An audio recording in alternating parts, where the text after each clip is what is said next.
동산교회 시간. 이 시간 말씀에는 물된 동산교회 담임 조병선 목사님입니다.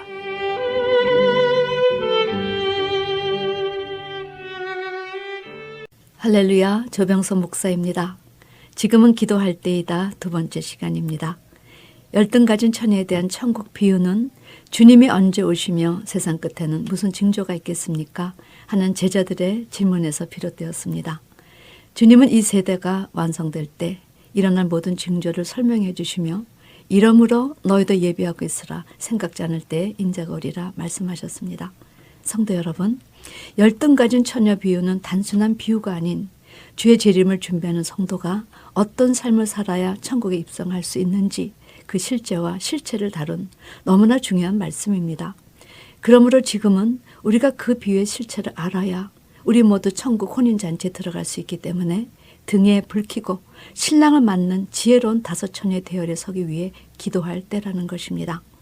이 열등 가진 처녀의 비유에 대한 이해를 바르게 하려면 예수님 당시 유대 결혼 풍습을 알아야 합니다.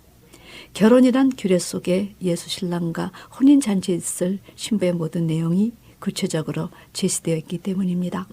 사랑하는 성도 여러분, 유대인들의 결혼 규례는 결혼 규례 그 자체가 우리가 주님의 재림을 준비할 때 신랑 되신 주님과 아버지신 하나님과 우리의 관계를 성경 그대로 제시해주고 있습니다.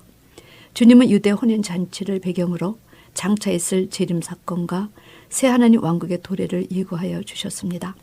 어디 한번 유대인의 혼인 규례와 성경에서 제시하는 바를 먼저 비교해 볼까요? 첫째, 유대인은 1년에 약 50일 정도, 특히 종교 절기에 많은 또래 선남 선녀들을 만날 수 있는 기회와 장소가 제공이 됩니다. 결혼 적령기는 생명을 창조할 수 있는 연령으로 예수님 당시는 만 18세가 지나도 결혼하지 못하면 무능력자로 인정되었다 합니다.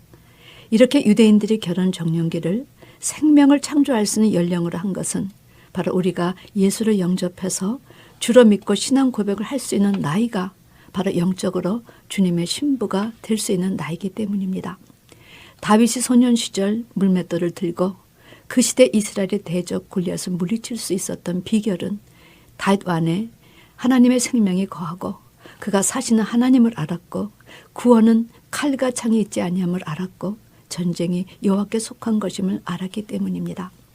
두 번째, 예비 신랑은 마음에 드는 신부감이 생기면 먼저 부모로부터 허락을 받아야 했습니다. 그리고 결혼 계약서와 포도주 한 잔분, 그리고 신부집에 줄 지참금을 준비해서 신부집에 청혼하러 가야 합니다. 이때 집안의 어른이나 중매장애를 동반하는데 결혼 계약서를 가지고 가는 것은 신부 아버지에게 허락을 받을 경우 정혼식에 필요한 서약서요. 한 잔분의 포도주를 준비해 가지고 가는 것은 정혼식이 끝난 후에 신부의 아버지에게 감사로 권할 한 잔의 포도주요. 그 당시 지참금을 신부 아버지에게 드렸던 이유는 신랑 집에서 신부 집의 딸을 데리고 가는 데에 대한 감사와 한 사람의 노동력을 잃은 것의 대가였다고 합니다. 이때 신부 측에서 허락한다면 정혼식을 치르는데 이 정혼식은 우리네 약혼식 같은 예식이지만 약혼식과 다른 점은 법적 효력이 있다는 사실입니다. 신랑 신부는 하나님과 친척 앞에서 선서 예식으로 뿔나파를 불어 알리며 이때부터 법적으로 정식 부부가 되는 것입니다. 여러분, 우리는 이 정혼식에서 신랑이 준비해간 세 가지 영적 의미를 알아야 합니다. 결혼 계약서는 정혼식이 끝나면 법적으로 남편과 아내가 되었다는 서약서였습니다. 우리가 예수님을 우리의 주로 영접하는 순간 하나님의 자녀가 되며 주님은 우리와 정혼을 약속한 우리의 신랑이 되는 것이요. 이 정혼은 세상은 알지 못하지만 하나님 나라에 법적으로 공식 인정된다는 것입니다. 포도주 한 잔분은 우리는 구원이라는 중대한 선물을 하나님으로부터 거저받았지만 하나님은 독생하신 아들을 내어주심으로 말할 수 없는 희생을 치르셨습니다. 주님은 성만찬의 떡을 내 몸이라 포도주를 내 피라 하셨습니다. 우리가 주님의 신부 자리에 설 수 있는 것은 주님의 보혈의 은공이라는 것입니다. 지참금도 같은 맥락입니다. 우리를 신부라는 칭호를 주신 것도 감사한데 우리의 몸값을 이미 십자가에서 지불해 주셨다는 것이지요. 세 번째, 그러나 정혼을 한 후 함께 동거하지 못할 뿐더러 육체관계를 맺을 수 없습니다. 그리고 약 1년 정도의 별거 기간을 갖고 신랑이 신부를 위해 집을 다 지으면 아버지가 허락하실 때 신부를 데리러 갑니다. 여러분, 요셉과 정혼한 마리아에게 천사가 나타나서 내가 잉태하여 아들을 낳으리니 그 이름을 예수라 하였을 때 마리아가 이렇게 말했습니다. 나는 남자를 알지 못하니 어찌 이 일이 있으리까? 이렇게 말했던 것은 요셉과 마리아가 정혼하였어도 육체 관계를 갖지 못하게 했기 때문입니다. 그러므로 마리아가 성령으로 잉태하였다는 천사의 말을 듣고 주의 여종이오니 말씀대로 내게 이루어지이다 이렇게 고백한 것은 그 당시 유대인의 결혼 규례를 볼 때 정말 죽기를 작정한 믿음의 고백이었습니다. 그 당시는 정혼하면 법적 효력이 있었고 함께 자지 않은 그 기간에 아이를 낳으면 돌에 맞아 죽임을 당하는 것이 그 당시 규례였기 때문입니다. 네 번째, 정혼식이 끝난 후 신랑은 본가로 돌아가서 구체적으로 신부를 맞을 집을 짓게 됩니다. 그리고 신부는 이제까지는 자기 삶을 위해 살아왔지만 이후부터는 신랑을 위해, 시가를 위해 아내로서 며느리로서 갖춰야 할 소양이 무엇인가를 준비해야 합니다. 만약 그동안 갖고 있던 이성관계가 있었어? 그러면 그건 모두 정리하고 자기를 지켜 순결을 지키지 않으면 신랑과 만나 결혼할 때 순결치 못했다 이혼을 당할 뿐 아니라 중입을 당하니 이 기간 동안 정말 현숙한 여인으로 거듭나야 하는 것입니다. 그리고 집을 다 지어 아버지께 허락을 받아야 신랑은 신부를 데리고 올 수 있었습니다. 그러므로 신랑에게 사람들이 언제 신부를 데리고 올 거냐고 물으면 No one knows except my father. 그날은 나의 아버지만 아신다 이렇게 대답하였습니다. 주님도 요한복음 14장에서 십자가를 지시기 전에 이런 말씀을 제자들에게 하심으로 마음의 위로를 주셨습니다. 너희는 마음에 근심하지 말라. 하나님을 믿으니 또 나를 믿으라. 내 아버지 집에 거할 것이 많도다. 그렇지 않으면 너에게 일렀으리라. 내가 너희를 위하여 처소를 예비하러 가노니 가서 너희를 위하여 처소를 예비하면 내가 다시 와서 너희를 내게로 영접하여 나 있는 곳에 너희도 있게 하리라.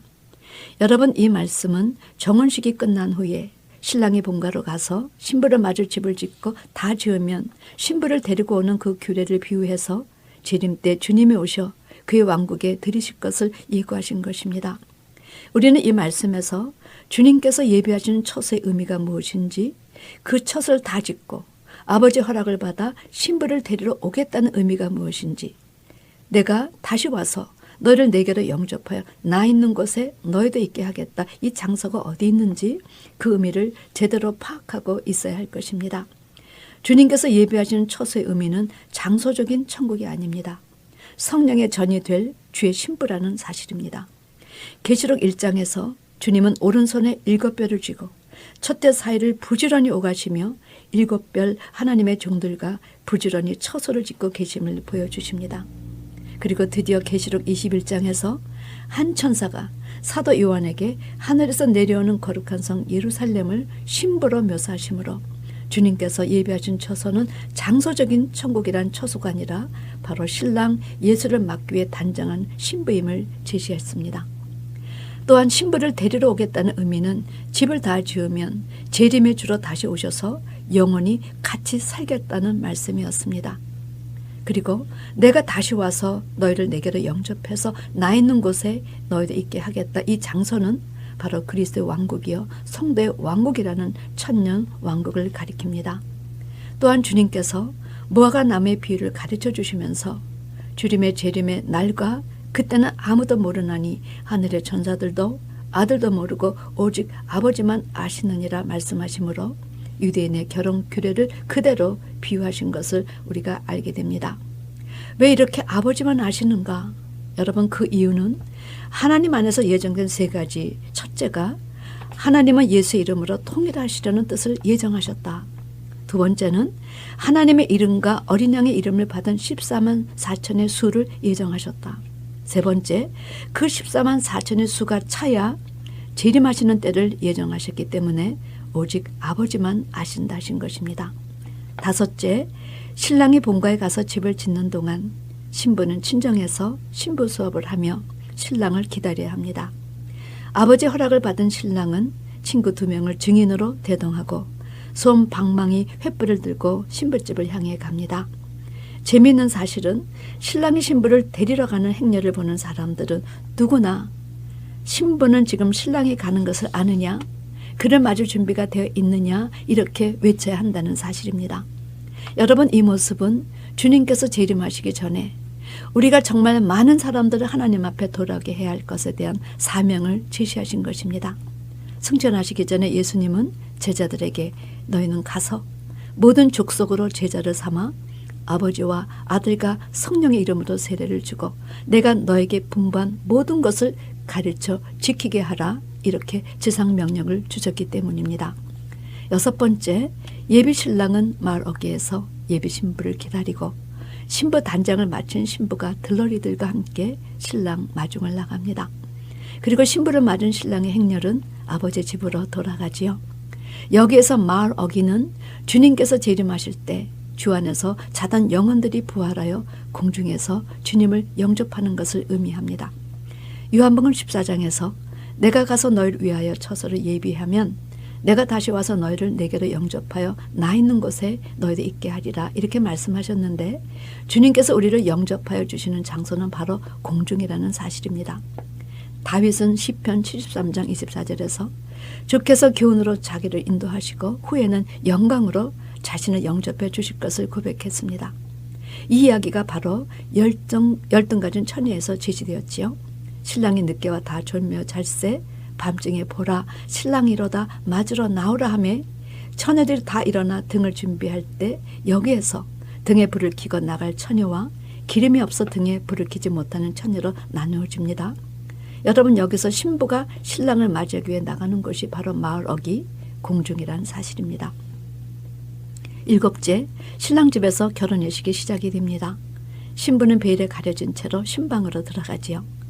이때 신랑은 2번째 결혼 계약서를 준비합니다. 신방에서 신랑 신부는 7일을 함께 보내며 이때 신랑은 귀한 예물을 신부에게 줍니다. 우리 계시록 2장 3장에 그런 사실이 제시되지요. 첫날 밤이 지나면 신랑은 신부가 순결하게 정절을 지켰는가 아니 지켰는가를 친구에게 알립니다. 이때 신부가 순결하다면 친구가 크게 신부는 순결했다고 외치고 잔치는 기쁘게 진행되고 결혼이 완성되는 것입니다. 열처녀에서도 신랑이 오므로 예비하였던 자들은 혼인잔치에 들어가는 장면이 제시됩니다. 이는 우리가 예수를 우리의 주로 영접을 하면 그 사건을 성경은 칭의 즉 믿음으로 의롭다함을 입었다 하고 믿음으로 의롭다함을 입은 자들은 그 다음 성화 과정을 거치는데 이는 다시 오실 재림의 주는 초림의 주와 다르기 때문입니다. 초림의 주는 죄인을 만나러 오심으로 많은 사람의 죄를 담당하시려고 단번에 들이신 바 되셨지만 다시 오실 재림의 주는 영원한 구원에 이르게 하시기 위해 죄와 상관없이 자기를 바라는 자에게 2번째 나타나실 것이기 때문입니다. 사랑하는 성도 여러분, 이 유대인의 결혼 규례를 통해 주님은 우리가 그분의 이름을 믿고 예수 그리스도를 주로 영접할 때부터 주님 재림하실 때까지의 모든 내용을 설명해 주셨습니다. 무엇이 여러분의 마음에 느껴지셨는지요? 유대인들은 하나님의 택한 백성임에도 그들 삶의 규례인 7절기 결혼 규례가 다 예수와 연관이 있는데도 그 주님을 아직까지 몰라 영접하지 않은 채 살고 있습니다. 얼마나 아이러니인지요? 우리는 어떻습니까? 구구절절 구약의 선지자들이 신약의 사도들이 제시하여 주셨기 때문에 잘 알고 있는지요? 오늘 제가 드린 말씀들이 우리의 마음에 울림과 떨림으로 임했으면 좋겠습니다. 오늘은 유대인의 결혼 규례 성경에 제시하는 바를 비교하여 보았지만 다음 주는 열등 가진 처녀에서 우리가 알아야 할 실제와 실체를 함께 나누는 시간을 가지려 합니다. 여러분, 우리가 왜 기도해야 하는가? 이제 주님 오실 날이 가까웠기 때문에 다 졸며 자는 영적인 밤에 오실 신랑 예수, 그때 우리 모두가 등에 불 켜고 마중 나가는 실체가 되기 위해서입니다. 부디 이런 사실을 깨닫고 기도하는 여러분과 제가 되기를 주님의 이름으로 축원합니다. 아멘.